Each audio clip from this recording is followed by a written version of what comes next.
আবারও সবাইকে homework online ক্লাসরুমে স্বাগত জানাই। আজকে আমরা আলোচনা করব আমাদের পরিবেশের পরবর্তী পৃষ্ঠার পড়াশোনাগুলো। আমরা 50 নম্বর পৃষ্ঠার পড়া দেখেছিলাম। আমাদের প্রথম পর্বে 50 নম্বর পৃষ্ঠা অবধি পড়া পড়েছিল। এবার পড়বে 51 থেকে কত দূর? এবারে পড়বে 51 থেকে 111 পর্যন্ত। 51 থেকে 111 লিখে নিতে পারো। পরিবেশের 51 থেকে 111 নম্বর পৃষ্ঠা অবধি তোমাদের পড়বে, মনে থাকবে? 51 51 থেকে 111 নম্বর পৃষ্ঠা অবধি তোমাদের পরীক্ষায় পড়বে। আমরা একটু একটু করে প্রতিদিন 1 পাতা 2 পাতা এই 4 পাতা 5 পাতা করে একটু করে এগিয়ে নিয়ে গিয়ে আমরা কিন্তু আমাদের সিলেবাসটাও শেষ করব। আমাদের পড়াটা যেটা আছে সেটা বুঝে নেব এবং আমরা পরীক্ষায় যাতে ভালো নম্বর পাই তার জন্য আমরা কি করব? প্রশ্নপত্র সেট প্র্যাকটিস করব। তো আজকে আমরা আমাদের পরিবেশের ইম্পর্ট্যান্ট একটা অধ্যায় বিভিন্ন রকমের পোশাক নিয়ে আলোচনা করব। তো প্রথমেই বলে রাখি, যারা চ্যানেলে নতুন আছে চ্যানেলটা সাবস্ক্রাইব করে বেল আইকন বাজিয়ে রাখো। আর যারা ভাবছো আমার সঙ্গে লাইভ ক্লাস করবে তারা এক্ষুনি অ্যাপটা ডাউনলোড করে নিয়ে আমার সঙ্গে জুড়ে যাও। তাহলে কী হবে, আমি যখন আমি প্রত্যেকটা পেজের পড়া করাবো সেখানে তোমরা কথা বলে কিন্তু ক্লাস করতে পারবে। ঠিক আছে? তো আমার সঙ্গে কে কে আছে? আমার সঙ্গে গোটা পশ্চিমবঙ্গের বিভিন্ন প্রান্তের ছেলে মেয়েরা এখানে কথা বলে ক্লাস করে। কিভাবে তারা উত্তর দিচ্ছে, কিভাবে তারা পারফরমেন্স করছে, সব কিছুই আমরা দেখে নেব। তো প্রথমে আমি দেখে নেব কে কে আমার সঙ্গে আছে। শিফা আছে, অহর্ষি আছে, অরিজিৎ আছে, আলিশা আছে, ঋতব্রত আছে, সম্প্রীত আছে। প্রথমে আমি শিফাকে বলবো। শিফা শুনতে পাচ্ছ আমার কথা? শিফা হ্যাঁ স্যার। শুনতে পাচ্ছ আমার কথা? হ্যাঁ। শুনতে পাচ্ছ? হ্যাঁ। আচ্ছা, আমরা কি জামা কাপড় পরি? আমরা হলুদ, লাল, তারপরে আমরা কি রকমের জামা কাপড় পরি? জামা পরি, প্যান্ট পরি, পাজামা পরি, ফুল প্যান্ট পরি, হাফ প্যান্ট, তারপরে ফুল জামা, তারপরে হাফ হাতা গেঞ্জি, তারপরে আমরা পরি কি পাতলা জামা পরি। এখন গরমের দিনে আমরা কি পরি? পাঞ্জাবি। গরমের দিনে আমরা সোয়েটার পরি না, পাতলা পাঞ্জাবি, পাতলা টাইপের গেঞ্জি, সুতির কাপড়। হ্যাঁ, তাহলে আমরা বিভিন্ন রকমের কাপড় চোপড় দেখে থাকবো। আমরা ফুটবল খেলার ড্রেস আর ক্রিকেট খেলার ড্রেস একই হয় না? ফুটবল খেলায় হাফ প্যান্ট থাকে আর গেঞ্জি থাকে, আর ফুটবল খেলায় ক্রিকেট খেলায় কি থাকে? ফুল প্যান্ট আর হাফ গেঞ্জি থাকে। আর কি থাকে? অনেক কিছু থাকে আরো। হ্যাঁ, পোশাকগুলো আমাদের খুবই গুরুত্বপূর্ণ। সিজনে সময়ে আমরা পোশাক কিন্তু পাল্টাই। এই তো কিছুদিন আগে আমরা সোয়েটার পরছিলাম, মাফলার পরছিলাম, মুখ ঢেকে থাকছিলাম, লেপ ব্যবহার করছিলাম। আবার এখন আবার পাতলা পাতলা জামা ব্যবহার করছি, 2-3 বার স্নান করছি, গা ধুচ্ছি। তাহলে আমরা সময়ের সঙ্গে পোশাকটা পাল্টে ফেলি, তাই না বলো? হ্যাঁ। আর সবাই একই রকম পোশাক পরি না, মেয়েরাও কিন্তু আলাদা পোশাক পরে। তো একটু পড়ো, রিডিং করো। স্কুলের মধ্যে ফুটবল খেলা হচ্ছে, জার্সি পরো খেলোয়াড়রা মাঠে লাল, কালো আর নীল হলুদ গেঞ্জি, গোলকিপার। জার্সি বলা হয় ফুটবলের ড্রেস, জার্সি গোলকিপারের ফুল হাতা গেঞ্জি আর অনেক। গোলকিপার মানে কি? যে বলটা ধরতে পাবে, এরকম নেট লাগানো। হ্যাঁ, এইখানে একবার ফুল হাতা গেঞ্জি থাকবে, তার কি থাকবে? ফুল হাতা গেঞ্জি থাকবে। হ্যাঁ, এটা হচ্ছে গোলবারের মুখে একজন দাঁড়িয়ে থাকে, এটাকে বলে গোলকিপার। তার আবার ফুল হাতের গেঞ্জি থাকবে, ফুল হাতের গেঞ্জি আর হাফ প্যান্ট পরে থাকে। মনে রাখো, গোলকিপার কি পরে না ফুল হাতা গেঞ্জি পরে। অনেকেই টিঙ্কু একটা হলুদ গেঞ্জি পরে এসেছে, ও দিদি মুন্নি সবুজ সালোয়ার কামিজ পরে এসেছে। মেয়েরা পরে, শাড়িও পরে, তাই না? কুর্তি পরে, প্লাজো পরে। এখনকার দিনে প্লাজো বলে একটা ড্রেস এসেছে। টিঙ্কু দেখতে লাগলো অন্যরা কি পরেছে, রঘুদা লুঙ্গি আর কমলা রঙের জামা পরে এসেছে, সরোজ দাদু ধুতি আর ছাই রঙের পাঞ্জাবি পরে এসেছেন, হারান কাকু সবুজ রঙের জামা পরেছে। সবাই সবাই চিচিয়ে উঠলো, গোল। থতমত খেয়ে টিঙ্কু পাশে দীপা বলছে, দেখ আমাদের গোল দিল। তাহলে তোমার স্কুল যদি গোল দেয় তাহলে ভালো না, খুব আনন্দ না দুঃখ? আনন্দ লাগে। গোল দিলে আনন্দ লাগে, গোল খেলে দুঃখ। হ্যাঁ, আমি হারান কাকু সবুজ জামাটা দেখছিলাম। হ্যাঁ, ক্লাসে দীপা ঘটনাটা বললো, খুব হাসাহাসি হলো। বলে তুই বল খেলা দেখতে গিয়ে জামা দেখছিলি, লুঙ্গি দেখছিলি, এ আবার কি কথা? তপন বলল, খেলা দেখতে গিয়েছিলি না লোকের পোশাক দেখতে গেছিলি? দিদিমণি বললেন, হ্যাঁ, বেশ তো, দেখেছি তো দোষ কি? খেলা দেখাও হলো। হ্যাঁ। এবার দেখো, গরমের সময় লোকে কি পরে? সুতির কাপড়। মেয়েরা পরে সুতির কাপড়, মেয়েরা সুতির কাপড় পরে। সুতির শাড়ি হলো। হ্যাঁ, শাড়িও হবে। পোশাকের রং হালকা হলে গরম কম লাগে। কি দিয়ে তৈরি? সুতো দিয়ে। সুতো দিয়ে। ছেলেরা গেঞ্জি।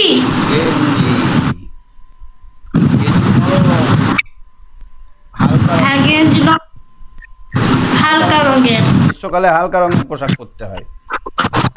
হ্যাঁ, সুতো দিয়ে, সুতির দিয়ে। বাচ্চারা কি করে? বাচ্চারা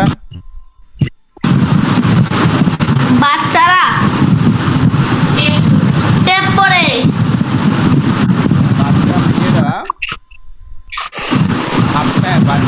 বাচ্চারা হাফ প্যান্ট পরে, হাফ প্যান্ট আর গেঞ্জি। হাফ পাতা গেঞ্জি। হ্যাঁ, হাফ পাতা গেঞ্জি। মেয়েরা পরে কি? মেয়েরা টেপ পরে। টেপ পরে। হ্যাঁ, এই সব রং হালকা হওয়া চাই, সব রং হালকা হয়। কেউ সবুজ হালকা, কেউ হালকা নীল, কে হালকা লাল, কে হালকা হলুদ। সব সুতির কাপড় গরমের দিনে পরলে খুব আরাম লাগে, কিন্তু শীতের দিনে সুতির কাপড় মোটাটা পরি আমরা, সুতিরই পরি কিন্তু মোটা পাওয়া যায়, পোশাকে চেনা যায়। আচ্ছা, একজন লোক একটা ছেঁড়া কাটা নোংরা জামা কাপড় পরে আছে, মাথায় এই বড় বড় চুল, দাড়ি কাটা নেই, তারপরে ধরো একদম নোংরা লাগছে, তো আমরা সেই লোকটাকে কি বলবো? পাগল বলবো না? আমাদের কাছে এসে সে গরমকালে একদম লেপ কাঁথা মুড়ে এসে বলছে কেমন আছো, তাহলে আমরা কি বলবো? খ্যাপা বলবো না লোকটাকে? পোশাক দেখে আমরা আগে ভাগেই বুঝতে পারি কে কে কিরকম। যে ভালো পোশাক পরে তার মনটাও ভালো হয়। আর কেউ যদি একদম এখানে লাল, এখানে নীল, এখানে হলুদ, এখানে ছাপা, এখানে অমুক ডিজাইন করা, আর এই করা, চুলটাকে একবারে ময়ূরের মতো করা, তাহলে সেই ছেলেটা কি হবে? ভালো না। ছেলেটা ভালো না। ফেরার সময় টিপু বললো, বলো তো দেখি দু দলের দুই রকম জার্সি কেন? দু রকম জার্সি।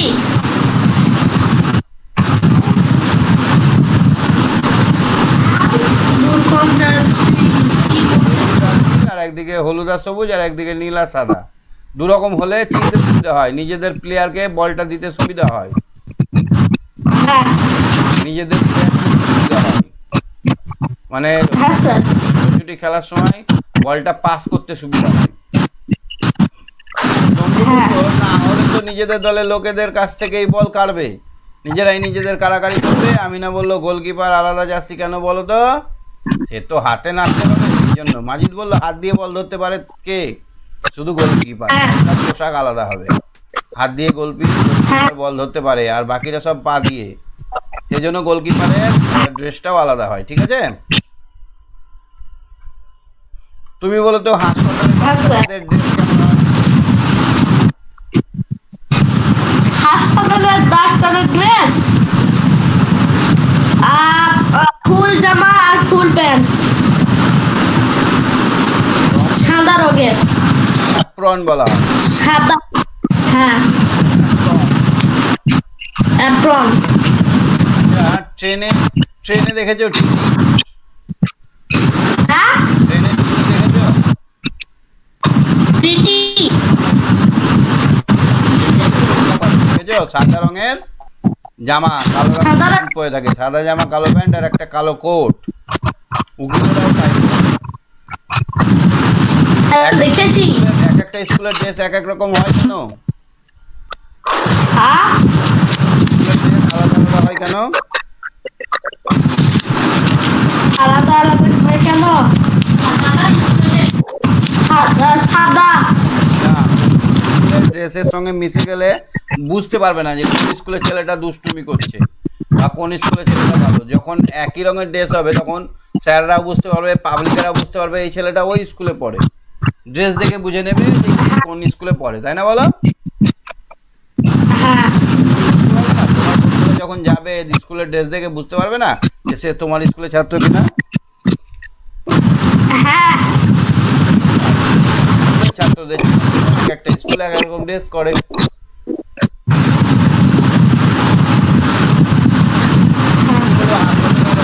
নার্সেদের আলাদা করে চেনা যাবেই, ধবধবে সাদা শাড়ি না হলে সাদা স্কার্ট। স্কুলের ছাত্রছাত্রীদেরও ইউনিফর্ম থাকে। তপন বললো ডাক্তারবাবুরা একটা ঢোলা জিনিস পরে, গলা থেকে পা পর্যন্ত। বর্ষাকালে আমরা যেমন রেইনকোট পরি সেই রকম। রিঙ্কু বললো ওটাকে অ্যাপ্রন বলা হয়। কি বলা হয়? পরীক্ষায় প্রশ্ন আসলে ডাক্তারদের কি বলে তখন বলতে হবে অ্যাপ্রন।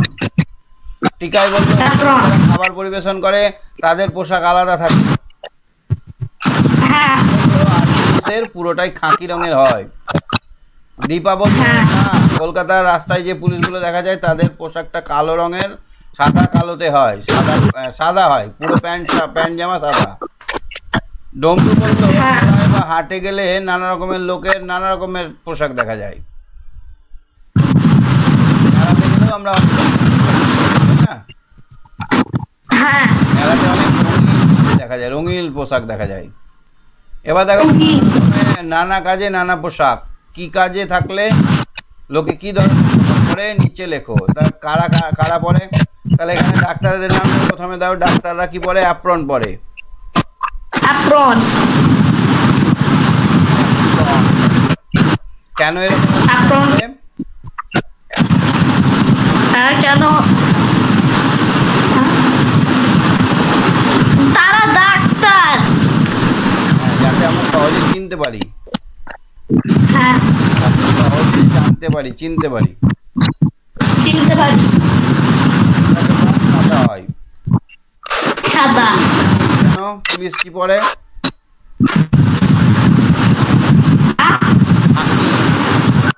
কাকি, হ্যাঁ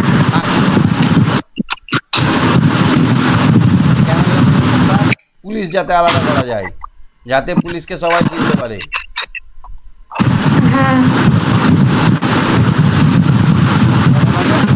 হয় কয়াকার কয়াশই। তারপরে আর কাদের বলবো? কুকি, অ্যাডভোকেট। কালো কোট। কালো কোট, ঠিক। কালো কোট যাতে উকিল সবাই চিনতে পারে। অনেক লোক থাকে তো কোর্টে, যাতে উকিলকে সবাই চিনতে পারে। কুকি, পোশাকের রং কেমন হয়? কালো কোট, সাদা জামা। হ্যাঁ আর সাদা জামা। আর কি রকম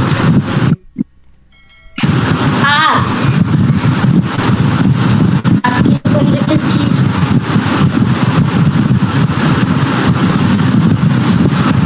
হোটেলে হোটেলে দেখেছি। হোটেলে এক এক রকম নির্দিষ্ট পোশাক পরে। তারপরে আমরা উড়োজাহাজ এরোপ্লেনে চাপার সময় দেখেছি তাদের হোস্টে যারা আছে। শপে দেখেছি, দোকানে আমরা দেখি, অনেক দোকানে শপিং মলে হ্যাঁ দেখি যারা সিকিউরিটি গার্ড তাদের পোশাক দেখেছি নীল রঙের হয়, সিভিক পুলিশদের পোশাক দেখেছি আমরা নীল আকাশি রঙের হয়, তাই না? তাহলে হ্যাঁ স্যার পোশাকের সাহায্যে আমরা তাদেরকে আলাদা করতে পারি, পোশাকের সাহায্যে আলাদা করতে পারি, আলাদা করতে পারি। এমনি মুলবি সাহেবের পোশাক কেমন হয়? পাঞ্জাবি পরে আর সাদা সাদা পাঞ্জাবি, আর পায়জামা সাদা পায়জামা। সাদা পাঞ্জাবি। আর পুরোহিতরা যেমন পরে তোমার লাল রঙের ধুতি পরে বা লাল রঙের জামা পরে, অরেঞ্জ কালার। অরেঞ্জ কালার, গেরুয়া কালার। ঠিক আছে, ঠিক আছে শিখা, তুমি সামনে থাকো। হ্যাঁ অহর্ষি বলো। অহর্ষি, হ্যাঁ স্যার। আচ্ছা বর্ষার সময় আমরা কেমন ধরনের পোশাক পরি বলো তো? স্যার রেইনকোট পরি। রেনকোট পরি। রেনকোটের বাংলা কি? স্যার বর্ষাতি। হ্যাঁ, বর্ষাতি পরি আমরা। তোমার বর্ষাতি আছে স্কুল যাওয়ার জন্য? হ্যাঁ স্যার। বর্ষাতি ছাড়া আর কি ব্যবহার করি বর্ষাকালে? স্যার চাদর। ছাতা ব্যবহার করি, ছাতা। তারপরে আমরা আর কি ব্যবহার করি? চাদর। বর্ষার সময় চাদর ব্যবহার করো? পলিথিন বা ত্রিপল ব্যবহার করি, ত্রিপল। কোনো কিছু ঢেকে রাখতে বা এরকমভাবে মাথায় করে নিয়ে চলে গেলাম, এই রকমভাবে আমরা বর্ষাটাকে পার করি। তাহলে আমাদের দেখো, শীতকালে এক রকমের পোশাক, বর্ষাকালে এক রকমের পোশাক, গরমকালে এক রকমের পোশাক। সব সময় কি একই রকম পরা যায় বলো? না স্যার। হ্যাঁ, তাহলে আমাদের এক এক সময় এক রকম পোশাক পরতে হয়। কাজের সময় মানুষ যে পোশাক পরে অন্য সময় তা পরে না। কাজের সময় দেখবে কেউ লুঙ্গি পরে বা হয়তো পায়জামা পরে কাজ করছে, ইট গাঁথছে বা লেবারে মাথায় করে বোঝা নিয়ে যাচ্ছে, কিন্তু যখন সে বেড়াতে যায় মামার বাড়ি, মাসির বাড়ি, শ্বশুর বাড়ি, পিসির বাড়ি যায়, তখন কি ওই লুঙ্গি বা ওই পায়জামা পরে যায়? না স্যার। তখন কি পরে যায়? জিন্স প্যান্ট পরে যায়, একদম সুন্দর কালো চশমা, একদম দারুণ লাগে দেখতে, না? স্যার আপনারও কালো চশমা আছে। আমার কালো চশমা, ঠিক বলেছ। আমার কিন্তু সানগ্লাস নয়, আমার তো পাওয়ারের চশমা। বাড়িতে কেউ স্কুলের ইউনিফর্ম পরে দেখেছো তুমি? বাড়িতে কোনোদিন স্কুলের ইউনিফর্ম পরে বসে থাকো? না স্যার। তাহলে বাড়িতে থাকলে আমরা গেঞ্জি পরি, জামা পরি, অনেক কিছুই পরি, কিন্তু স্কুল গেলে আমরা কিন্তু একটাই পোশাক পরি, ইউনিফর্ম। বাইরে গেলে আমরা সবসময় একটু সেজে গুজে যাওয়ার চেষ্টা করি, না? হ্যাঁ স্যার। তুমি ধরো শপিং মলে যাবে বা কোথাও বেড়াতে যাবে, তখন কি সেজে যাও না? রেডি হয়ে যাও না? হ্যাঁ স্যার। হ্যাঁ স্যার। এটাই বলছে যে বাইরে গেলে আমরা সেজে গুজে যাই। শীতের সময় অবশ্যই স্কুলেও নানা রঙের সোয়েটার পরা যায়, যার যা আছে সে সেটাই পরে যায়। মুন্নি ফুল আঁকা একটা সোয়েটার পরে, বাবাইদা একটা বুক খোলা মোটা সোয়েটার পরে আসে। তুমি কি পরে যাও স্কুলে?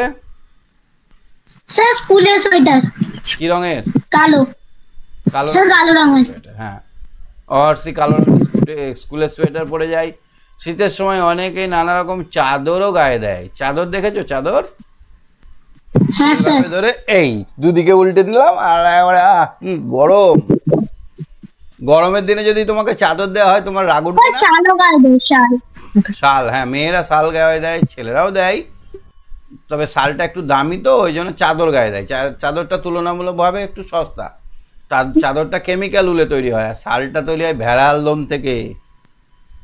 একদম গরম, খুব গরম থাকে চালটা, না?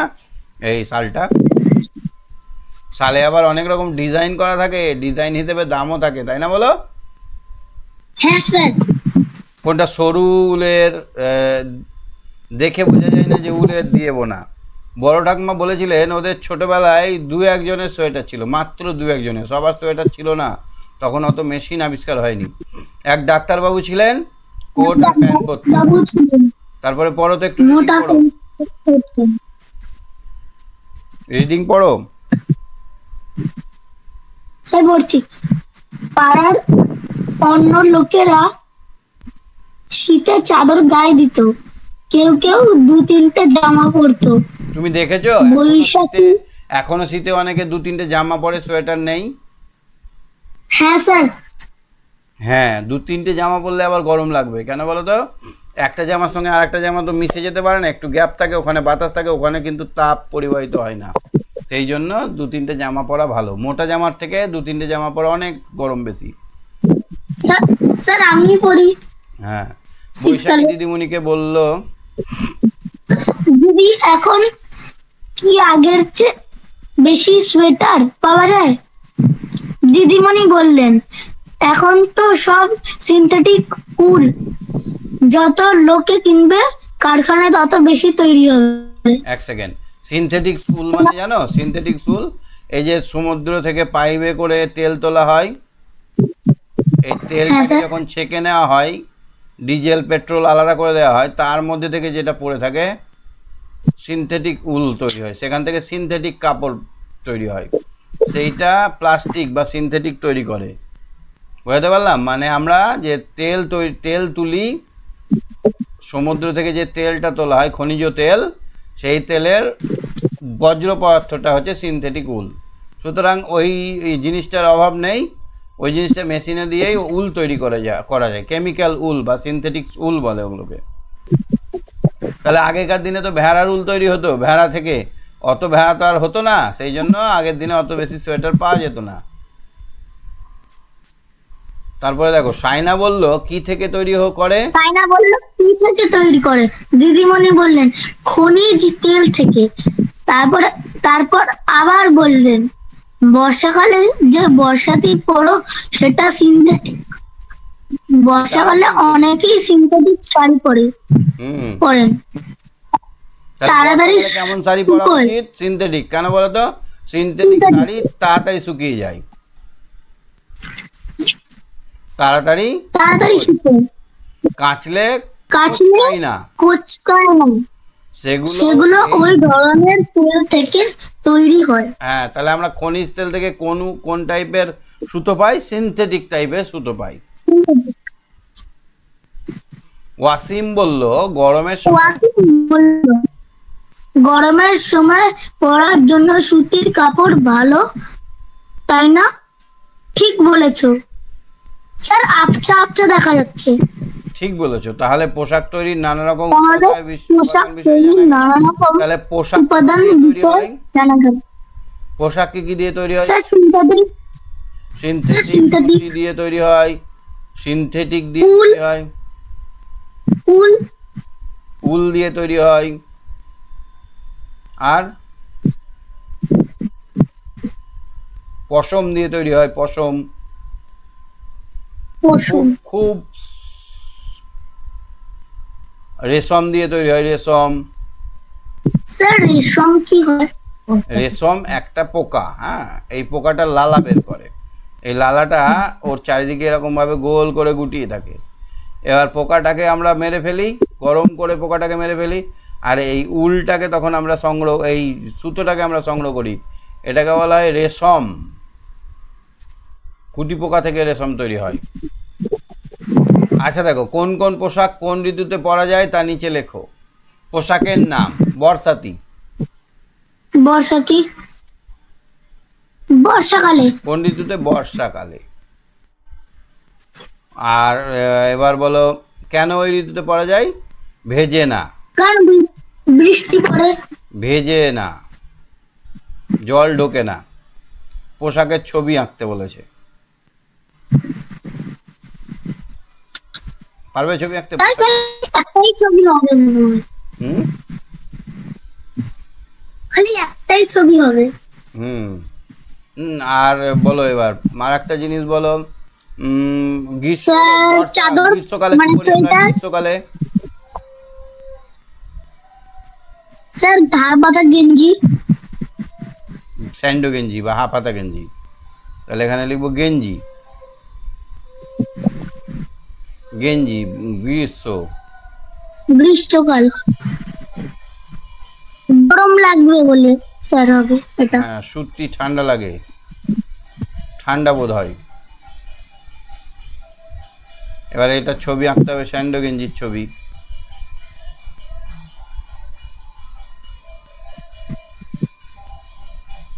হলো না ভালো? হ্যাঁ স্যার। স্যান্ডো গেঞ্জি, হ্যাঁ বলো বলো স্যার স্যার শীতকালেরটা বলবো? বলো। Sir sweater. শীতকালে সোয়েটার, সোয়েটারের ছবি আঁকতে হবে। সোয়েটার, শীতকাল স্যার এখানে হবে। শীত কি হবে? কেন আমরা সোয়েটার স্যার, বলবো? গরম লাগে। গরম বোধ হয়, গরম বোধ হয়। সোয়েটারের ছবি কেমন করে আঁকবো?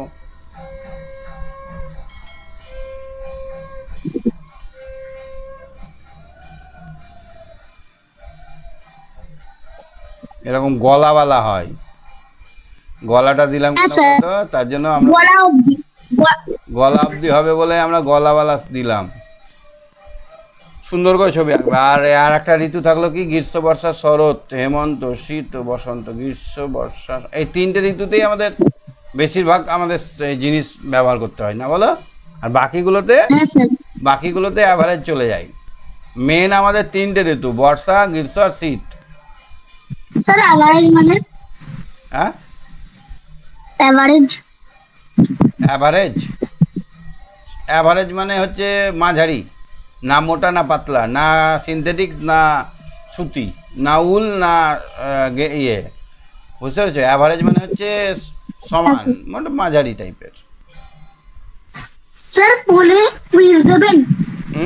দেখছি, কুইজ তৈরি করতে সময় লাগছে, তখন থেমে থাকতে হচ্ছে, ওই জন্য দিতে পারছি না। দেখছি, আমি দিচ্ছি। আচ্ছা দেখো, উল ঠিক আছে। তুলো হরেক রকম। সে তো কি বললো? এ তো কি বললো দিদি, খনিজ তেল থেকে কি করে সুতো হয়? দিদিমণি বললেন খনিজ তেলে অনেক কিছু মিশে থাকে, তাই খনিজ তেল শোধন করে নেওয়া হয়। তারপর ওই তেল থেকে সুতো তৈরির উপাদান তৈরি করা হয়। তারপর ওই তৈরি করা সুতো দিয়ে কাপড় হয়। বড় বড় বড় কারখানায় এসব হয়। ছোট কারখানায় হয় না। ঠিক আছে, তুমি সঙ্গে থাকো। হ্যাঁ, ঠিক আছে স্যার। আচ্ছা। Sir good night. Okay. Arijit বলো। Arijit, hello sir. হ্যাঁ দেখতে পাচ্ছ? স্যার তাহলে সিনথেটিক সুতো কিভাবে তৈরি হয়? সিনথেটিক সুতো খনিজ তেল থেকে। বড় বড় জাহাজে কি হয়, সমুদ্রের নিচে পাইপ ঢুকিয়ে দেওয়া হয়, বড় বড় পাইপ সমুদ্রের নিচে ঢুকিয়ে দেওয়া হয়। এবার সমুদ্রের নিচে পাইপ ঢুকিয়ে দিলে সেখান দিয়ে তেল উঠতে থাকে, খনিজ তেল। সেগুলো কিন্তু পরিষ্কার থাকে না, ওতে অনেক রকমের ভেজাল মেশানো থাকে। কি থাকে? ভেজাল। এই ভেজাল সমেত তেলটাকে নিয়ে চলে আসা হয় বড় কারখানায়। বড় একটা কারখানায় নিয়ে চলে আসা হলো। এই বড় কারখানায় সেই ভেজাল মিশ্রিত তেল থেকে আসল তেলটা আলাদা করা হয়। কি করা হয়? আসল তেলটা আলাদা করা হয়।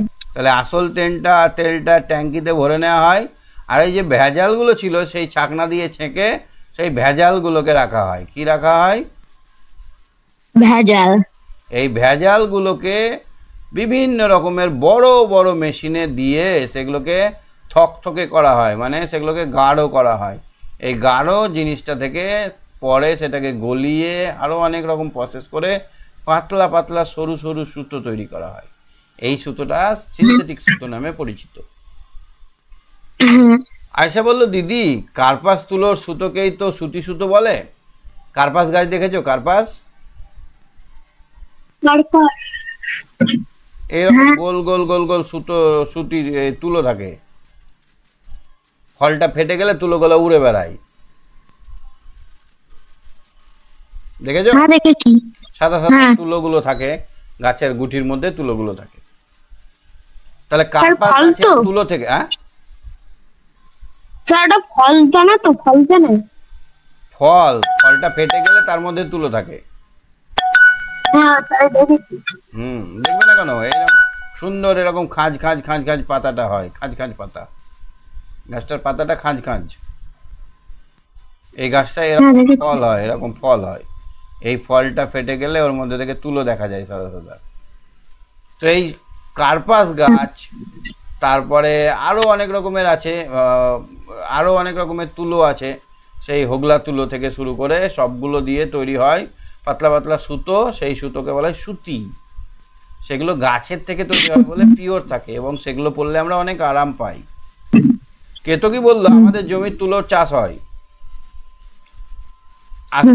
আসিফের খালু গামছা বনে, আসিফ দেখেছে, আসিফের পিসেমশাই গামছা বনে, আসিফ দেখেছে লাল সাদা হলুদ সুতো কিনে আনেন খালু, বোনার পর চেক চেক দেখায়। সে বলল সুতি দিয়ে গামছাও হয়, সুতির সুতো দিয়ে গামছা তৈরি হয়। বৈশাখী এতক্ষণ চুপ করে শুনছিল, এবার বলল দিদি আগে কিসের উল ছিল? আগে ভেড়ার লোম, তো উল কি হতো বলতো, আগে একদল লোক আসতো যারা কি করতো বলতো, আমাদের বাড়িতে আসতো আর এই মোটা গাবলু গুবলু ভেড়াগুলোকে, এই গাবলু গুবলু ভেড়াগুলোর লোমগুলো কেটে নিত। এরকম মোটা ছিল, ধরো লোম কাটার আগে এরকম মোটা ভেড়া ছিল। হ্যাঁ, লোম যখন কাটলো তখন একবার রোগা পাতলা হয়ে গেল ভেড়াটা, একদম পাতলা, শুধু বডিটাই আছে, বডি বিল্ডিংটাই আছে। এরকম করে ওরা আবার ন্যাড়া করে চেঁচে নিত চুলগুলোকে, বুঝছো? তাহলে ন্যাড়া করে চেঁচে নিত, গাঢ় যেমন আমরা চুল কেটে নিয়ে ন্যাড়া হয়ে যায়, সেরকম ভেড়াকেও লোমকে চেঁচে নিত। আগে ভেড়ার লোম থেকে তৈরি হতো উল, কোনো কোনো ছাগলের লোম থেকে উল হতো, খুব বেশি পাওয়া যেত না। সেই উল অবশ্য এখনও পাওয়া যায়, তাকে বলে পশম, উলকে বলা হয় পশম। উল কথাটা আসলে ইংরেজি কথা। রেহানা বলল আর উল, আসলে ওটাকে বলা হয় ক্যাশমিলন। সিনথেটিক উলের নাম ক্যাশমিলন। সিনথেটিক উলের নাম কি? ক্যাশমিলন। মনে রেখো, সিনথেটিক উলের আর এক নাম ক্যাশমিলন। মনে রাখিও এটা। কোন পোশাক কিভাবে তৈরি হয় তার নিচে লেখো পোশাকের নাম। কি লিখবো এখানে? সুতি। সুতি। সুতি পোশাক হয় কি গাছের বীজ থেকে, কি গাছের সুতো থেকে? কি গাছের? কার্পাস। কার্পাস তুলোর গাছ থেকে। কার্পাস গাছের বীজের ওপরে তুলো পাওয়া যায়, সেই তুলো থেকে সুতি তৈরি করার জিনিসটা কি ভাবে পাওয়া যায়? ফল থেকে, ফলের থেকে। আচ্ছা সুতি। এবার সিনথেটিক কি করে পাওয়া যায়? সিনথেটিক খনিজ তেল থেকে। খনিজ তেল থেকে। খনিজ তেলের অপরিশুদ্ধ অংশটা, খনিজ তেলের অবশিষ্ট অংশটা, অবশিষ্ট অংশ, এটা ওই জিনিসটা পায়। তারপরে হচ্ছে পশম। পশম বাংলা ও ইংরেজি হচ্ছে উল। উল।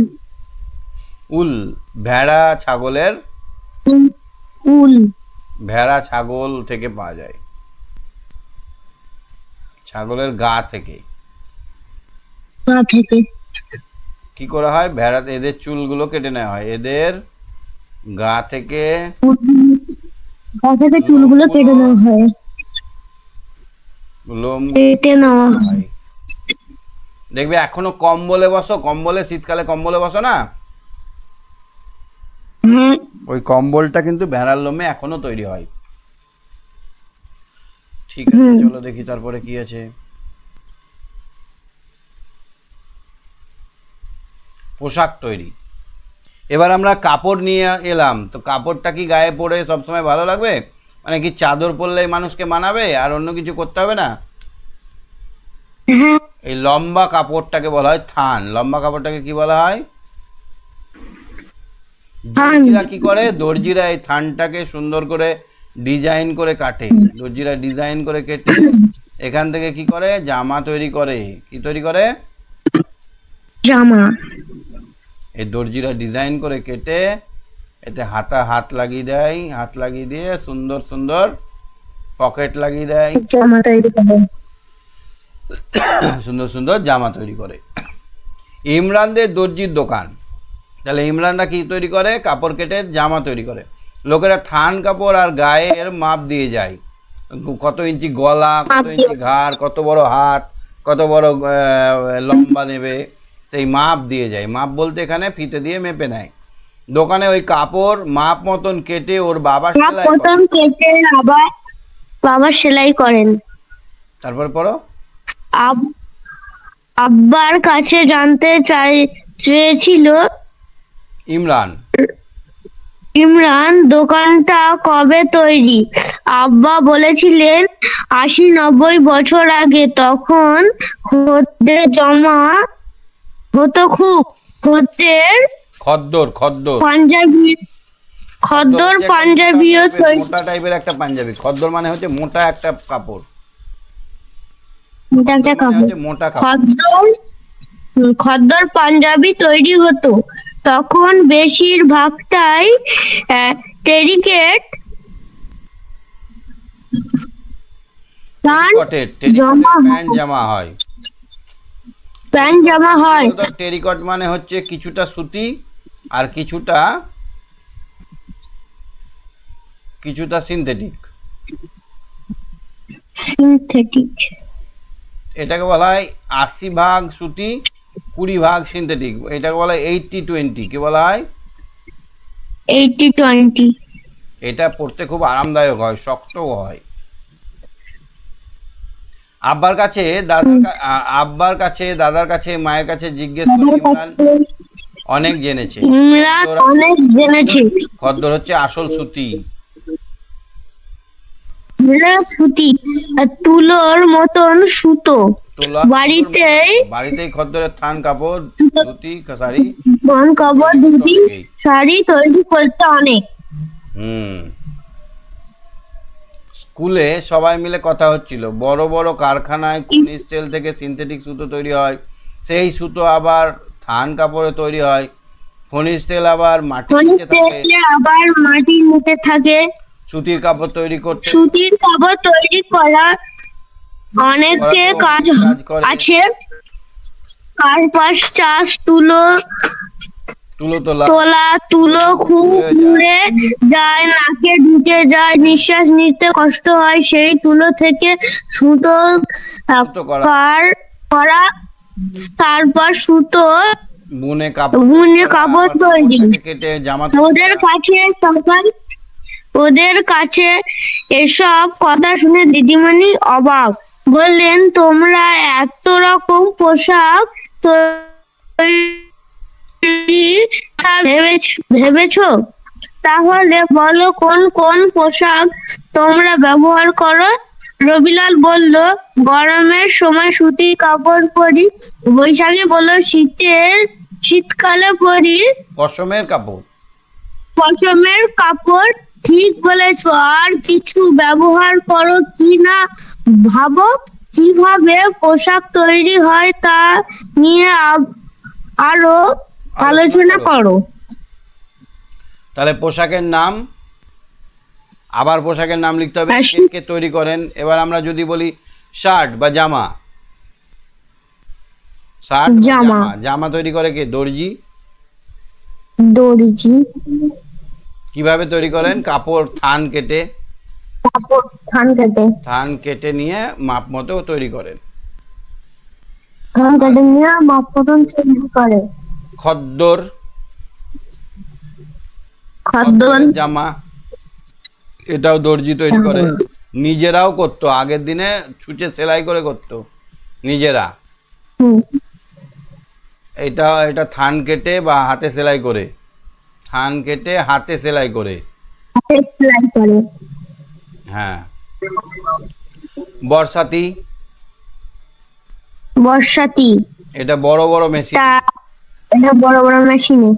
মেশিনে। এটা আমাদের কাছে হাতে সেলাই করলে ছিঁড়ে যাবে। কিভাবে তৈরি করতো? আগুনে প্রেস দিয়ে, মানে ধরো এটা হাতা, এটা হাত কেটেছি তো, এটা হাত আর এটা বডি, এখানে লাগাতে হবে। তো এখানে কি করলো? এটার উপরে এটা চাপিয়ে দিয়ে এখানে হিট দিয়ে দিল। এই প্লাস্টিকের সঙ্গে এই প্লাস্টিক গলে গিয়ে লেগে গেল। সেলাই করা থাকে না, প্রেস দিয়ে, কি করে, চাপ দিয়ে বা প্রেস দিয়ে। তারপরে এবার হচ্ছে পশম বা উল, পশম বা উল কি তৈরি করে, মা ঠাকুমারা তৈরি করতো আগে, এখন মেশিনে তৈরি করে, তাই না বলো? কি আগে মারা আগে উল বুনতো, এখন ঠাকুমারা তৈরি।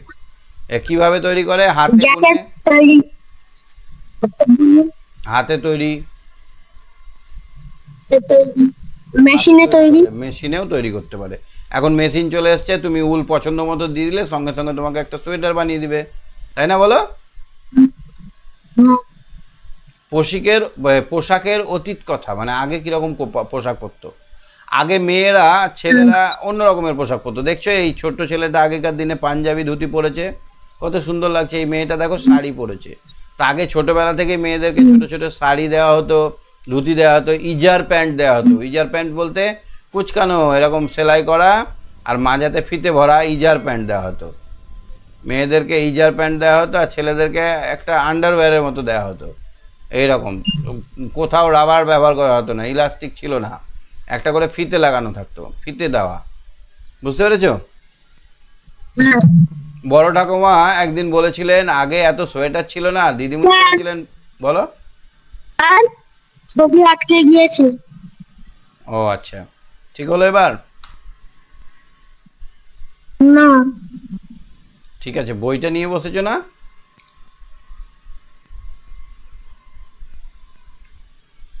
বইটা নিয়েছো? বই হাতে আছে? বইটা থেকে দেখো। আছে। দেখো পেজ নাম্বার কত? ঠাকুমা একদিন বলেছিলেন আগে কত সোয়েটার ছিল না, দিদিমণি বলেছিলেন বড় বড় কারখানায় সিনথেটিক কাপড় তৈরি হয়, আগে তো সেগুলো ছিল না তখন। তাহলে কি? এই সব ভেবে বৈশাখী ঠাকুমাকে বলল, তোমার ছোটবেলায় কি পড়তে? তখন ঠাকুমা বলেছিল ছোটবেলায় শাড়ি পরতাম। কি পরতো? তখন আমরা ছোটবেলায় শাড়ি পরতাম, ছোট ছোট শাড়ি ছিল, আর আগে ইজার ছিল, ইজার প্যান্ট বা ইজার। তারপরে আর ছেলেরা কি পরতো? তারা ধুতি অথবা লুঙ্গি পরতো, আরো ছোট সাইজের ইজের পরতো, মেয়েদের মতোই। ছেলে আর মেয়েদের একই রকম প্যান্ট ছিল। বুঝতে পারলে? কি বুঝতে পারলে অরিজিৎ? ঠিক আছে অরিজিৎ, সঙ্গে থাকো। হ্যাঁ,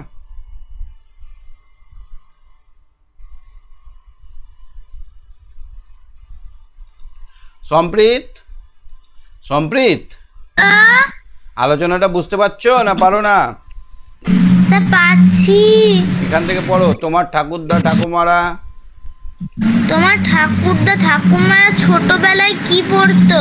তারা ছোট থেকেই ধুতি আর শাড়ি পরতেন। বৈশাখী খানিকক্ষণ ভাবলো, তারপর বলল, আচ্ছা মানুষ যখন আগুন জ্বালাতে শেখেনি তখন কি পরতো? বড় ঠাকুমা বললেন, ওসব তোমার দিদিমণিকে জিজ্ঞেস করবে। পরের দিন বৈশাখী প্রশ্ন শুনে দিদিমণি বললেন, তখন জামা কাপড় তৈরি করবে কিভাবে? টিপাই বলল, তাহলে কি পরতো? এক সময় কিছুই পরতো না, তারপর একবার একটানা অনেকদিন খুব ঠান্ডা পড়ে, যে যা সামনে পায় তাই জড়িয়ে ঠান্ডা থেকে বাঁচার চেষ্টা করে। তখন পশুর ছাল, চামড়া, গাছের ছাল, লতা পাতা পড়া শুরু হয়। কেতকী বলল, পশুর চামড়া ধুয়ে শুকিয়ে নিত। ইমরান বলল, মাপ মতন কেটে সুতো দিয়ে সেলাই করে নিত। কি করে কাটবে?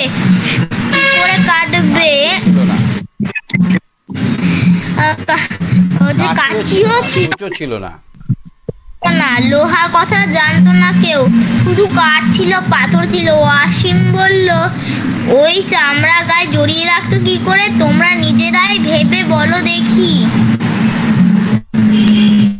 বলো, মনে করো তোমরা অনেকদিন আগে এখন সময় থেকে 9:30 আমরা গাছের ছাল লতা পাতা এইসব জিনিস ছাড়া কিছুই নেই। কি করে তারপরে বাঁচবে? গাছের ছাল পরে কি করে বাঁচবে, লতা পরে কি করে বাঁচবে বলো?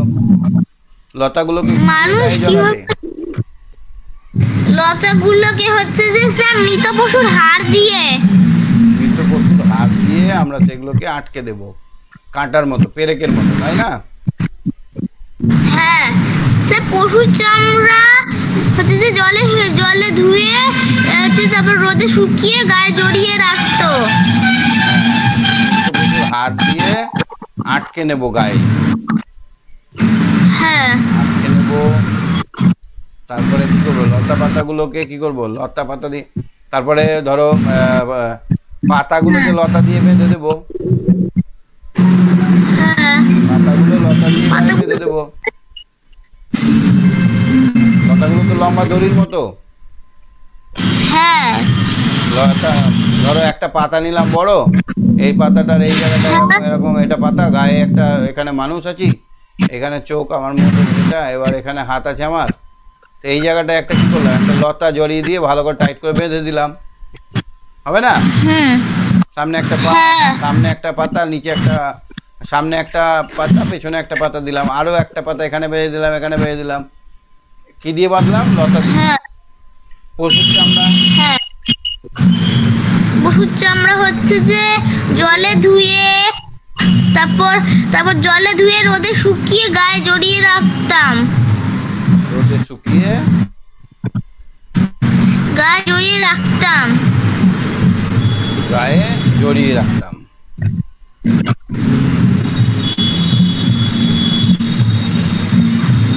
আর কি করা যাবে? আর গাছের ছাল, আর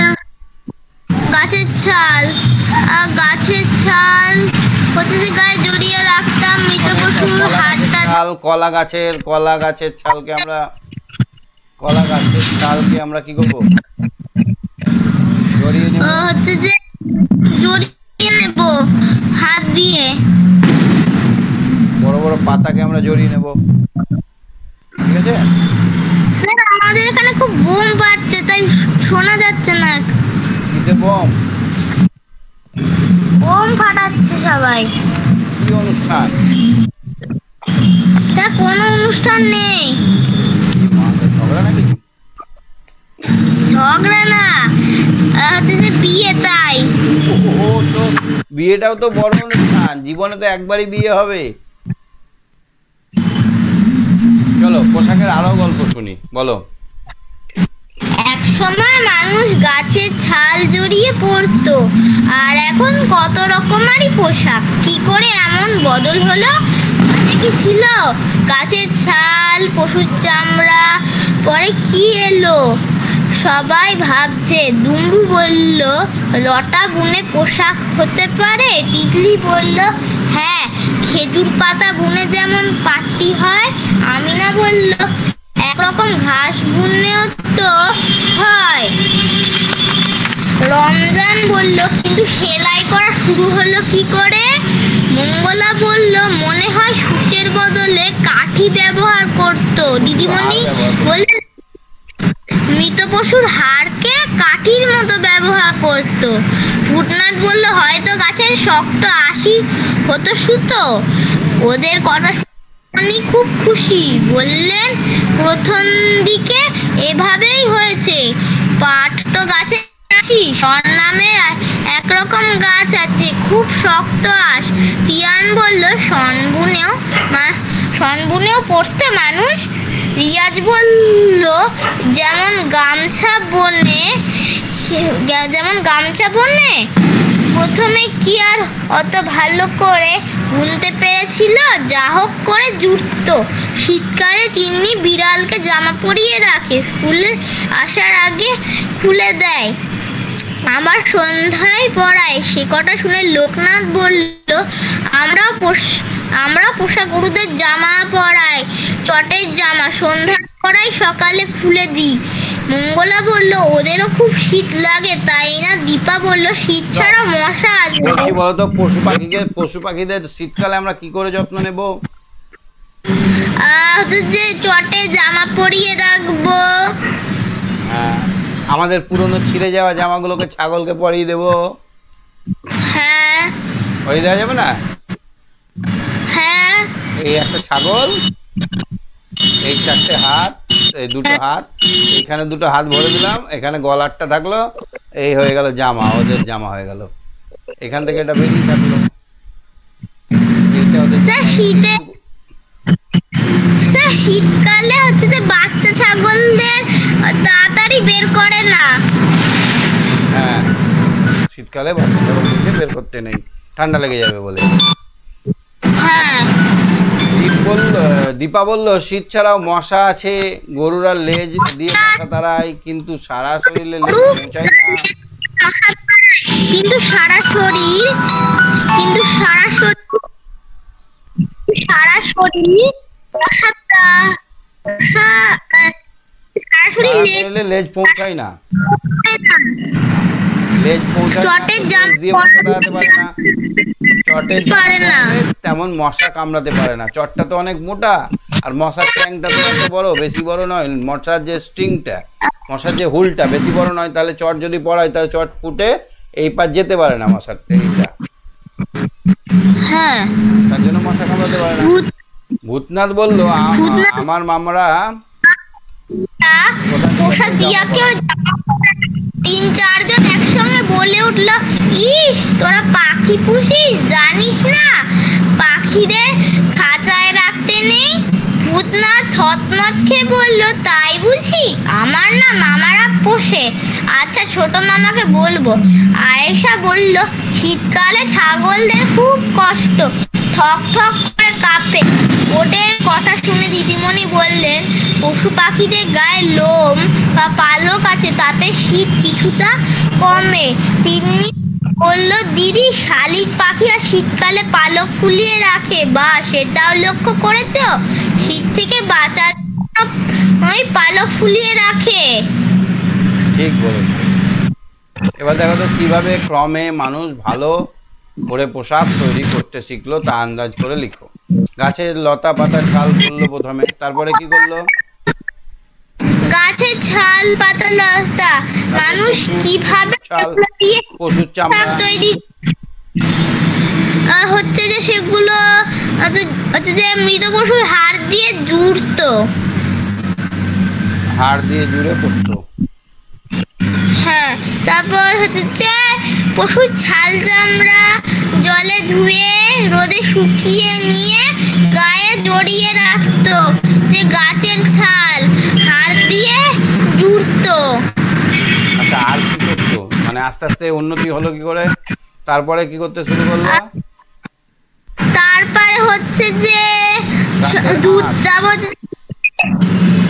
হ্যাঁ গাছের আঁশ, গাছের আঁশ হতো আগে সুতো। হ্যাঁ, পাট গাছের বা শন গাছের, পাট হ্যাঁ গাছে গাছ লাগাতো এবং ওই গাছ থেকে সুতো নিত। তারপরে হয়ে গেল তুলো থেকে সুতো তৈরি করতো। তুলো যেমন কার্পাস গাছে তুলো হয়, হ্যাঁ শিমুল গাছে কার্পাস চাষ করা হয়, শিমুল গাছে তুলো হয়। তারপরে কার্পাস চাষ করা হয়। হ্যাঁ, তারপরে সিনথেটিক চলে এলো। হ্যাঁ, সিনথেটিক, খনিজ তেল থেকে সিনথেটিক তৈরি হলো। তারপর আস্তে আস্তে আরো হলো বর্ষাতি, তারপর সোয়েটার, এগুলো হলো। হ্যাঁ, আগেকার দিনে বর্ষার দিনে আমরা দেখেছি জানো, একটা টুপি পাওয়া যেত এরকম টাইপের। ধান পুঁততে যেত, ধান যখন লাগাতে যেত, এরকম একটা গোল মতো টুপি পরে চলে যেত। স্যার আগে বর্ষাকালে কলা পাতা হতো ছাতা। হ্যাঁ, কলা পাতা, কচু পাতা, মান পাতা, এগুলো দিয়ে তারা এরকম টুপি পাওয়া যেত। রবীন্দ্র ভারতীতে এখনো পাওয়া যায়। যদি কোনোদিন শান্তিনিকেতনে মেলা দেখতে যাও তো দেখবে এরকম টুপি পাওয়া যাচ্ছে, বাঁশের তৈরি, বাঁশের আঁশ দিয়ে তৈরি, বাঁশের ছাল দিয়ে, লিল দিয়ে। এরকম টুপি দেখেছো? আমাদের দিকে এটাকে মাথাল বলা হয়, ম্যাকার থ্যাকাল ল। স্যার আমাদের পাশেই শান্তিপুর। হ্যাঁ, শান্তিপুর, আচ্ছা, ওখানেও পাওয়া যেতে পারে। শীত থেকে বাঁচতে তোমরা তোমার জানা পশু পাখিরা কি করে সেটা দাও। পশু পাখির নাম প্রথমে আমি লিখবো গরু। গরু হচ্ছে যে গরুদের আমরা হচ্ছে যে চটে চটে জামা পরিয়ে রাখি। নিজে করে নাকি অন্যের সাহায্যে করে? স্যার অন্যের সাহায্যে করে। কার সাহায্য পায়? স্যার মানুষের। তারপর স্যার শালিক পাখি। ছাগল চট বা জামা। স্যার চট বা জামা ওটা হচ্ছে যে অন্যের সাহায্যে কার সাহায্য পায়? মানুষের। হ্যাঁ শালিক পাখি নিজে করে। হ্যাঁ শালিক পাখি নিজে করে, পালক ফুলিয়ে রাখে। পালক ফোলায়। নিজের সাহায্যে করে। নিজের। আর বেড়াল হচ্ছে যে লোমগুলো হচ্ছে যে একটু করে রাখে। ফুলিয়ে রাখে। নিজে করে। কার সাহায্যে? আবার উনানের পাশে এসে বসে বলো। হ্যাঁ বাড়ির উনানের পাশে এসে বসে, যাদের উনান আছে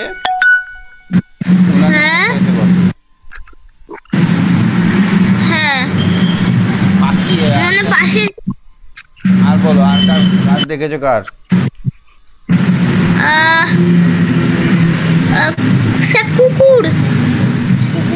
কুকুরের কি করে ওরা?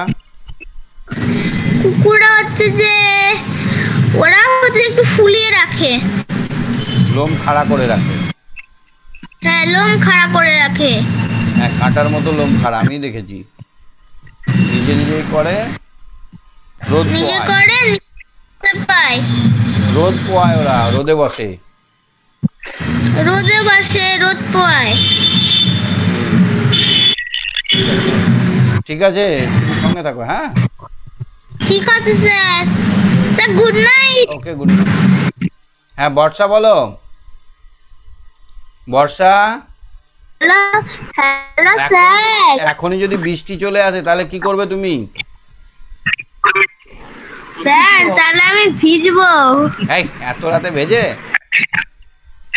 হ্যাঁ স্যার ভিজবই আমি, যা গরম। আজকে না হলে কালকে বৃষ্টি হবে। হলে তো খুব ভালো। হ্যাঁ তাহলে বৃষ্টি হলে আমাদের মনে একটা আনন্দ চলে আসে, না বলো?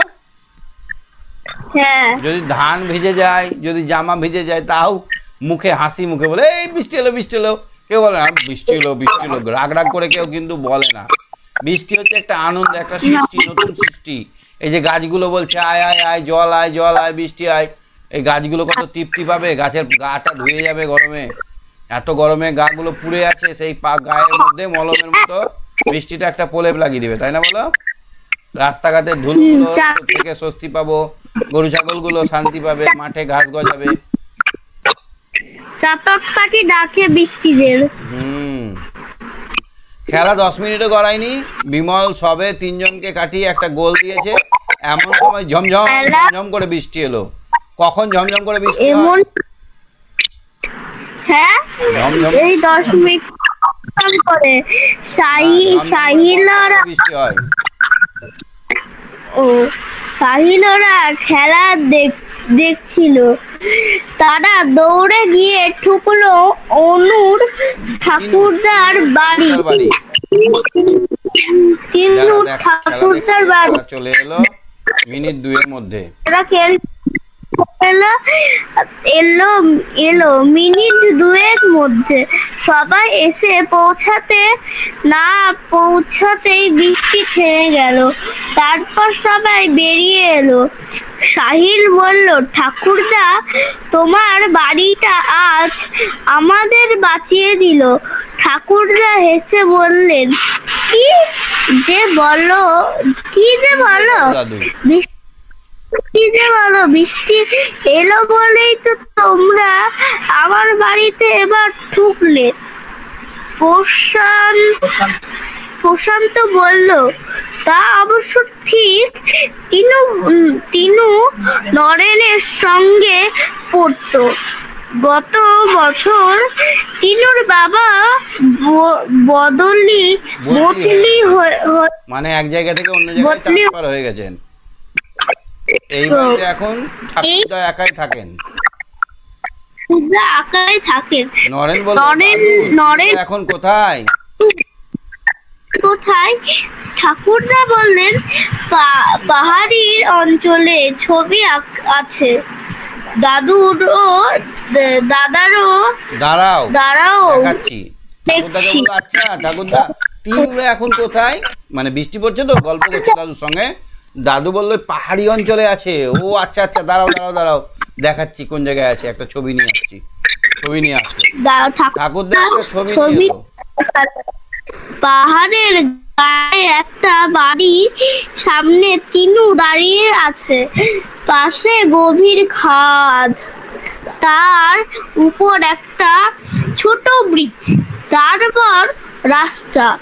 স্কুলে এসে নরেন তিনুদের বাড়িটার কথা বলল।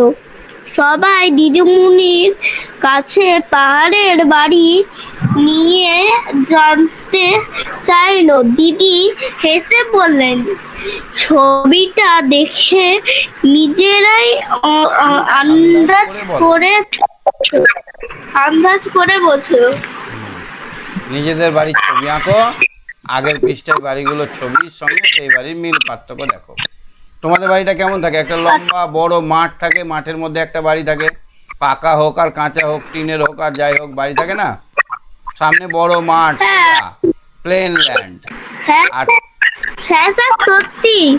সত্যি আমাদের মাঠটা খুব, সত্যি আমাদের বাড়ি থেকে বেরিয়েই সঙ্গে সঙ্গে মাঠ। এবার তিনুর বাড়িতে কি? তিনুর বাড়িটা আছে এরকম একটা জায়গায়, তিনুর বাড়ির পাশে একদম এই বড় খাদ, অনেক গর্ত, এই পাহাড় আর একটা পাহাড়, এই পাহাড় থেকে ওই পাহাড় যেতে গেলে এখানে একটা ব্রিজ আছে। ছবিটা দেখো। স্যার ছবিটা মনে করলে চাইলে এখানে একটা ফুটবল খেলতে পারো, কিন্তু তিনু কিন্তু খেলতে পারবে না, কারণ ওদের পাহাড়ের ওপরে বাড়ি। ও একটা শট মারলে ফুটবলটা করতে করতে করতে করতে একদম 10 তাল গাছ নিচে চলে যাবে, অনেক নিচে চলে যাবে, তাই না? তোমার বাড়ির সঙ্গে যে কোনো মিল অমিল দেখো। আমাদের বাড়িগুলো অনেক উঁচু হয়, একতলা, দোতলা, তিনতলা। আমারও লম্বা খুব, সরু, যেরকম আগের ওই এলো ছেপে যেখানে লেখা আছে সেই বাড়িটার সাথে অনেক মিল। দেখো আমাদের বাড়ি উপরে ছাউনি থাকে। ছাউনি মানে ধরো চালা থাকে বা ছাদ থাকে, কিছু একটা থাকে। ওদেরও থাকে, আমার আছে, তিনুদেরও থাকে, তিনুদের বাড়িতেও ছাদ থাকে, ছাউনি থাকে। এরও দেখো মাথায় উপরে কিছু একটা থাকতে হবে, না হলে তো জল ঢুকে যাবে। ছাদ হোক আর ছাউনি হোক, থাকে না? এটা হচ্ছে মিল। ওদের বাড়িতেও দরজা আছে, বৃষ্টি পড়লে জল ঢুকে যাবে। দরজা আছে ওদের, আছে না নাই? জানলাও আছে, জানালাও আছে। নইলে তো ঢুকতে পারবে না বাড়িতে। উঠোন আছে। অমিল কি? আমাদের এখানে অনেক উঁচু বাড়ি, আমাদের বাড়িগুলো অনেক উঁচু। আমাদের বাড়িগুলো অনেক উঁচু। তিনুদের বাড়ি কিন্তু নয়, সেই জন্য অমিলের ঘরে লিখলাম। আমাদের বাড়ি অনেক উঁচু, তিনুদের বাড়ি উঁচু হতে পারে না, কেন পাহাড়ের উপরে অত উঁচু বাড়ি করা যায় না। আমাদের বাড়িটা মাটি, ইট, পাথর দিয়ে তৈরি। মাটি, ইট, পাথর দিয়ে তৈরি। আর ওদের কি বলতো, কাঠ দিয়ে তৈরি। ওদের কি দিয়ে তৈরি? কাঠ দিয়ে। আমাদের সিমেন্ট দিয়ে তৈরি হয়, কাঠ দিয়ে। পাহাড়ে ওদের ওখানে মাঠ নেই। বলো। এই মিল গুলো লিখতে হবে এখানে। অমিল মানে হচ্ছে কি আলাদা। ওদের বাড়িগুলো উঁচু নয়, আমাদের বাড়িগুলো উঁচু। ওদের বাড়িগুলো কাঠ দিয়ে তৈরি, আমাদের বাড়ি মাটি, ইট, পাথর দিয়ে তৈরি। কারো কারো মাটি দিয়ে, কারো কারো ইট দিয়ে, কারো কারো আবার পাথর দিয়ে তৈরি হতে পারে। হতে পারে আমাদের এখানে খেলা মাঠ থাকে, ওদের ওখানে খেলার মাঠ থাকে না। আমাদের আছে। ওদের ওখানে পুকুর থাকে না। আরে পুকুর আমাদের ঘরে হ্যাঁ আমাদের আছে। চলো এবার দেখি তারপরে সহজ করে স্যার স্কুল থেকে ফেরার পথে সহজ রেশমা জানতে চাইলো, বলো। পথে রেশমা জানতে চাইলো বাড়ির ছবিতে কি কি অকিল আঁকলি রে? অকিল কি কি আঁকলে উঠোন আঁকলাম, পাঁচিল আঁকলাম, সব টিকাই বলতো। সব ওসব আঁকা খুব সহজ, বলবো শুধু একদিকে দেওয়াল আর চাল এঁকেছি। না, শুধু একদিকে দেয়াল আর চাল এঁকেছি। শেফলি বলল শেফালি বলল দরজা জানালাও দেখাসনি? জানলাও দেখিসনি? নরেন বলল এসব তুই আঁকিস, তুই ভালো আঁকতে পারিস। পরদিন ক্লাসে একটা আঁকা ছবি দেখালো, বাড়ির ছবি দেখালো। বাড়ি, দরজা, জানালা, উঠোন, ফুলের বাগান, সবজি বাগান, পুকুর সব দেখালো। খুব সুন্দর একটা ছবি। খুব সুন্দর একটা ছবিটা, সুন্দর ছবিটা একসঙ্গে বললো তুই এঁকেছিস? শেফালি বলল আমি এত ভালো আঁকতে ভালো পাই, আমি এত ভালো পারি। আমি কাকা এঁকেছে, কাকা এঁকেছে, এত ভালো করে কাকা এঁকেছে। সবাই জানে শেফালির কাকা ভালো ছবি আঁকেন। সবাই জানে শেফালির কাকা এত ভালো যদি সবাই আঁকতে নাও পারে, তবুও কোথায় কি আছে সহজেই দেখানো যায়। এই তার সহজেই চিহ্ন ঠিক করে নিতে হয়। বিয়োগের চিহ্ন, যোগ বিয়োগের যেমন চিহ্ন দিতে হয় তেমনি। অ্যালিস বলল দরজা আর জানালার চিহ্ন কেমন হবে হতে পারে? দিদি বোর্ডে এঁকে দেখালে দরজা যোগ চিহ্ন দিয়ে হবে। দরজার চিহ্ন দেখো এটা এই দিয়ে, আর জানালা এরকম হবে। তাহলে একটা যদি আমরা বাড়ি আঁকি, ধরো একটা বাড়ি আঁকছি, তো আমি যদি কাঁচা বাড়ি আঁকি, মাটির বাড়ি বা টালির বাড়ি আঁকি, তো এরকম ভাবে আমরা বাড়ির চালটা আঁকলাম। এবার আমরা যদি এখানে যদি আমরা একটা এরকম করে দিই, এই ক্রস করে দিই, তাহলে এটা কি বোঝাবে? এটা জানালা বোঝাবে, তাই না বলো? হ্যাঁ। আর এইখানে আমি যদি এরকম করে দিই, তাহলে এটাকে কি বোঝাবে? দরজা। এটা দরজা বোঝাবে। তাহলে এরকম কিছু চিহ্ন ব্যবহার করে। অ্যালিস বলল দরজা আর জানালার চিহ্ন কেমন হতে পারে? দিদি বোর্ডে এঁকে দেখালেন। শুভম বলল বুঝেছি, দেখে বোঝা যাবে কি জিনিস সেটা। বোঝা গেলে তো ভালোই, না বোঝা গেলেও অসুবিধা নেই, পাশে লিখে দেবে কিসের চিহ্ন। তার আগে সবাই মিলে ঠিক করে নাও চিহ্নগুলো। বৈশাখী বলে উঠলো উঠোন, ফুলের বাগান সবকিছুর জন্য চিহ্ন ঠিক করে নেব। কিছুরই জন্য চিহ্ন করে নেব। রান্নাঘর, শোয়ারঘর, বারান্দা সবকিছু চিহ্ন ঠিক করে নাও, তাহলে বাড়ির দেখানো যাবে। করে নাও, তাহলে বাড়ির সব কিছু চিহ্ন ঠিক দেখানো যাবে। মানে একটা বাড়িতে যা যা থাকে সবগুলো কেমন চিহ্ন হবে সেটা আগে ঠিক করে নাও, তাহলে সবকিছু একসঙ্গে দেখা যাবে। তো চলো আমরা আগে ঠিক করে নিই জিনিসগুলো কেমন হবে। ফুল বাগান হলে আমরা ফুলের ছবি আঁকতে পারি। হ্যাঁ, ফুলের চিহ্ন গোল দিয়ে। হ্যাঁ, আমরা যদি একটা বাড়ির ছবি আঁকি, তো এই বাড়ির ছবি আঁকলাম। এবার এই বাড়িটায় ধরো একটা ফুল বাগান আছে, তো আমরা এটা লোককে কি করে বোঝাবো ফুল বাগান কোনটা? এর জন্য আমরা কি করব, এই বাড়ির এখানে উঠোন করে দিলাম, এরকমভাবে বেড়া ঘিরে দিয়ে এখানে একটা ঘর করে দিলাম। এটা আমরা দরজা জানলা আগেই বলেছি, এরকম চিহ্ন হলে দরজা জানলা। এরকম একটা উঠোন করে দিলাম, ঘিরে দিলাম। এইখানে আমি এরকম চিহ্ন করেছি। এরকম মানে কি, এটা কি বুঝবে? দেখা যাচ্ছে না, এটা ছবিটা দেখা যাচ্ছে না। এই যে ছবিটা দেখা যাচ্ছে না। হ্যাঁ, ফুলের ছবি এঁকে দিলাম, তার মানে এটা ফুল বাগান, তাই না? হ্যাঁ, আবার যদি এখানে একটা পুকুর আঁকি, গোল করে দিয়ে দাগ দাগ দাগ দাগ দাগ দাগ করে দিলাম, এখানে আমি গোল করে দাগ দাগ দাগ দাগ করে দিলাম, মানে কি বোঝাবো? এটা হচ্ছে পুকুর। স্যার বলো। ছবিটা দেখা যাচ্ছে, ছবিটা দেখা যাচ্ছে না। কিছুই দেখা যাচ্ছে না? শোনা যাচ্ছে না, শুধু স্টপ হয়ে আছে। ও আচ্ছা, 115। ঠিক হয়েছে এবার? না স্যার, তাহলে আমরা পুকুরের ছবি কি করে আঁকবো? না একটা গোল করে এঁকে দেবো, এঁকে দিয়ে তাতে পরে একে ডট ডট ডট ডট দিয়ে দেবো, জলের চিহ্ন। ফুল বাগানের চিহ্ন কি করবো? 3টে গোল দিয়ে একটা ফুলের মতো করবো, ফুল বাগান। ফুল বাগান, তারপর পাপড়ি গুলো এঁকে নেব। হ্যাঁ, আমরা যদি ফুলের ছবি এঁকে দিই তাহলে এটাকে আমরা ফুল বাগান বলতে পারি। এখানে ফুল বাগান, ফুল গাছ। হ্যাঁ, তারপরে যদি আমরা দরজার চিহ্ন তো আগেই বলেছি, লম্বা করে দিয়ে ওপরে ওয়াই লিখে ঘিরে দিয়ে এরকম করে দেবো। জানালার চিহ্ন তো বলেছি, 4 কোণা লিখে কেটে দেবো, ক্রস, যোগ চিহ্ন। তারপর শোয়ার ঘরে আমরা কি করবো? একটা বেডের চিহ্ন দিয়ে দেবো, একটা 4 কোণা এঁকে এক পাশে একটা বেড বসিয়ে দেবো। একটা বেড বসিয়ে দিয়ে রান্নাঘরে আমরা কি করবো? 4 কোণা করে একটা ঘর করে সেখানে আমরা একটা উনানের ছবি দিয়ে দেবো, একটা উনানের ছবি দিয়ে দেবো ঝিকবালা। জানলা এঁকে দেবো। আর খাবার ঘরে আমরা কি করবো? খাবার ঘরে আমরা একটা ডিশের উপর ভাত রেখে দেবো, অনেক থালায়।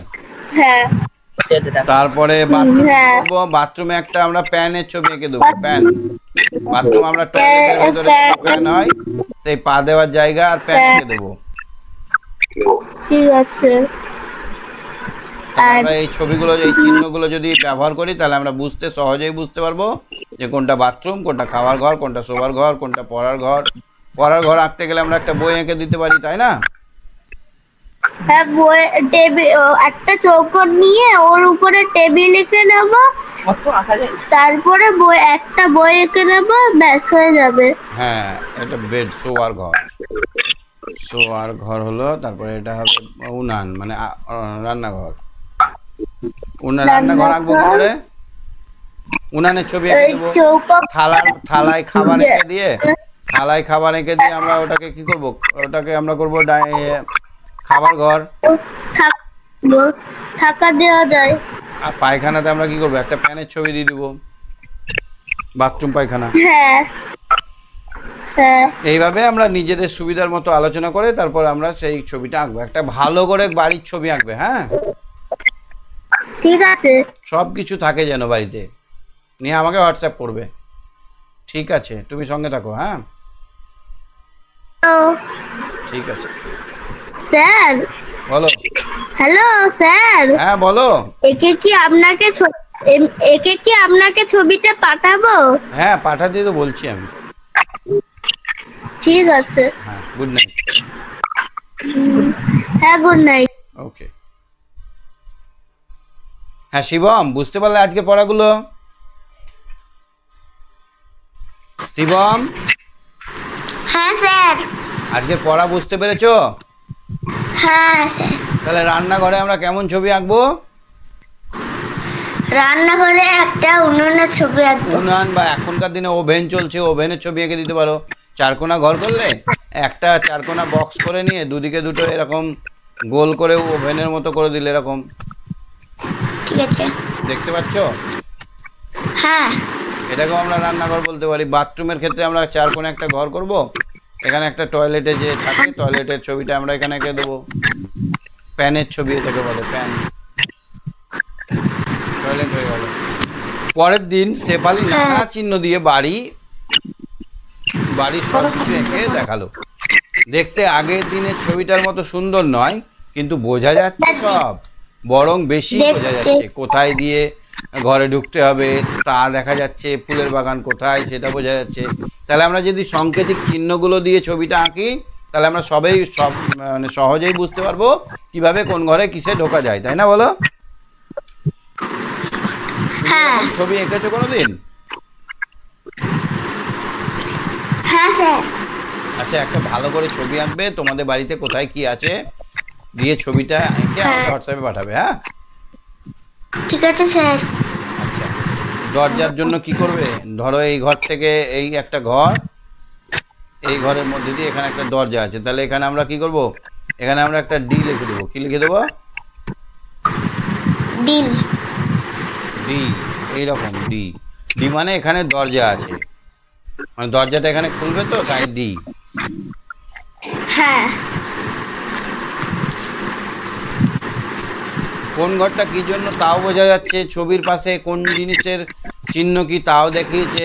সবাই ভালো করে দেখলো। শেফালি বলল এটা কিন্তু আঁকা, কাকা আঁকেনি, আমি নিজে এঁকেছি। দিদিমণি বললেন এটাকে কি বাড়ির ছবি বলা যাবে? সবাই ভাবতে লাগলো। হঠাৎ সুহাগ বলল, দিদি এটাকে ম্যাপ বলে। কি বললো এটাকে? এটাকে কি বলা যাবে?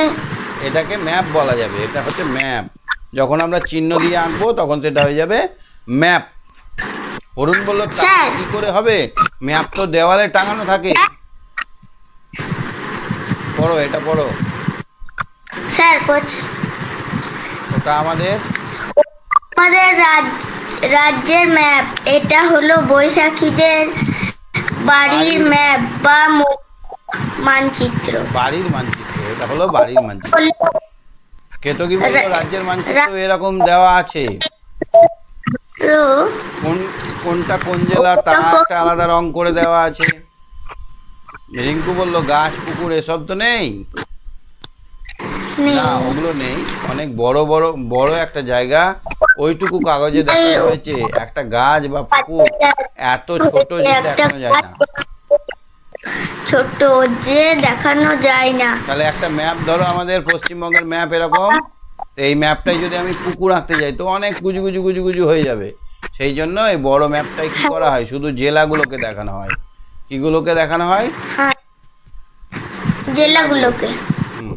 একটা জেলা দেখানো হয়। একটু থেমে দিদি আবার বললেন ম্যাপ কথাটা ইংরেজি, এর বাংলা হলো ম্যাপ কথাটা বাংলা হলো মানচিত্র। মানচিত্র কোন দিকটাকে কাগজের কোন দিকটাকে এঁকেছে সেটা আগে লিখতে হয়। তো কাগজের ওপর দিকটা হয় উত্তর, আর নিচে দিকটা হয় দক্ষিণ। ডান দিকটা হয় পূর্ব, বাম দিকটা হয় পশ্চিম। ওপরটা উত্তর, নিচেটা দক্ষিণ, ডান দিকটা পূর্ব, বাম দিকটা পশ্চিম। এটা কিন্তু মেনশন করতেই হবে, ঠিক আছে? যে কোনো ছবি আঁকলে কোনটা ওপর সেটা আগে আমাদেরকে বুঝে নিতে হবে। কোনটা বুঝতে অসুবিধা হয়েছে তোমার? না স্যার। ঠিক আছে, তুমি সঙ্গে থাকো। আজকে অনেক দেরি হয়ে গেল। ঠিক আছে, কৃত্তিকা বলো। কৃত্তিকা, কৃত্তিকা শুনতে পাচ্ছ? কৃত্তিকা, যা। কৃত্তিকা শোনা যাচ্ছে আমার কথা? হ্যাঁ স্যার। আচ্ছা, সিনথেটিক উলকে কি বলা হয়? সিনথেটিক উলকে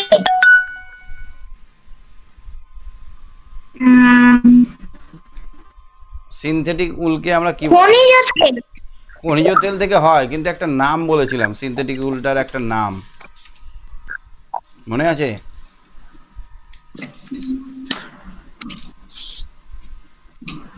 ওটা খুঁজে তুমি আমাকে বলবে। হ্যাঁ, হ্যাঁ আজকের পড়াটা কোনটা বুঝতে পারোনি বলো? স্যার সবই বুঝতে পেরেছি। অসুবিধা হয়নি কিছু বুঝতে? না। তাহলে এখন আমরা ম্যাপ পয়েন্টিং নিয়ে বুঝছি যে আমাদের বাড়িতে ধরো একটা বাড়ি, এখানে কোথাও রান্নাঘর, কোথাও ইয়ে আছে। এই যে ছবি আমরা এখানে চিহ্নর সাহায্যে যখন বলছি, ধরো এরকম একটা বাড়ি, এখানে একটা ঘর ভাগ করা আছে, এখানে একটা বেডরুম আছে, একটা বেডের চিহ্ন দিয়ে দিলাম। এখানে আর একটা বেডরুম আছে, আর একটা বেডের চিহ্ন দিয়ে দিলাম। এখানে হয়তো রান্নাঘর আছে, এখানে একটা রান্নার ওভেনের চিহ্ন দিয়ে দিলাম, রান্না করা হয় এরকম একটা ওভেনের চিহ্ন দিয়ে দিলাম। এখানে হয়তো বাথরুম পায়খানা আছে, এখানে বাথরুম পায়খানা ছোট্ট চিহ্ন দিয়ে দিলাম। তো এই যে চিহ্নর সাহায্যে প্রকাশ করা, এটাকে কি বলা হয়? চিহ্নর সাহায্যে প্রকাশ করা ম্যাপ বলে। এটাকে ম্যাপ বা মানচিত্র বলা হয়। এই ডি লেখাগুলোকে ডোর বললাম, ডব্লিউ লেখাগুলোকে উইন্ডোজ বললাম। হ্যাঁ হয়তো এই ঘরে দুটো জানালা আছে, দুটো জানালার জন্য ডব্লিউ দুটো লিখলাম।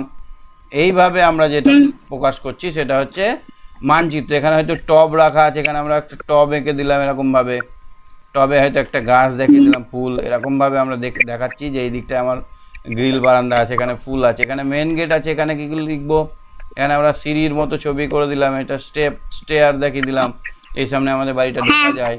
এখানে কয়েকটা সোফা আছে, এখানে একটা সোফার মতো একটা সোফার চিহ্ন দিয়ে দিলাম। এইভাবে আমরা যখন নিজেদের বাড়িতে খাতাতে তুলে ফেলবো তখন সেটা হয়ে গেল মানচিত্র বা ম্যাপ।